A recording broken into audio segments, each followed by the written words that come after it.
భారత్ పాకిస్తాన్ మధ్య యుద్ధం. అమెరికా జోక్యంతో కాల్పుల విరమణ ఒప్పందం చేసుకుంది. పాక్ పై భారత్ మెరుపు దాడులతో దయాది దేశానికి చావు తప్పి కన్ను లొట్టపోయినట్లు అయింది.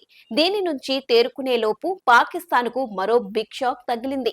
కొంతకాలంగా తమను ప్రత్యేక దేశంగా ఏర్పాటు చేయాలని పాక్ పై పోరాటం చేస్తున్న బలూచ్ లిబరేషన్ ఆర్మీ స్వతంత్ర దేశంగా ప్రకటించుకుంది. అయితే బలూచిస్తాన్ పాకిస్తాన్ లోని పశ్చిమ ప్రాంతంలో ఉన్న ఒక ప్రావిన్స్ దీర్ఘకాలంగా స్వాతంత్ర ఉద్యమాలకు కేంద్రంగా కొనసాగుతుంది. కాగా తమ సహజ వనరుల దోపిడీ, రాజకీయ హక్కుల ఉల్లంఘన, పాక్ సైన్యం చేస్తున్న అణచివేతలపై బలూచ్ ప్రజలు ఆందోళన చేస్తున్నారు.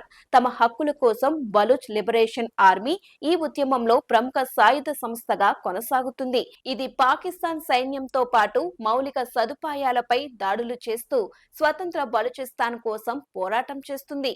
ఈ క్రమంలోనే ఈ రోజు స్వతంత్ర దేశంగా అవతరించినట్లు ప్రకటించుకుంది.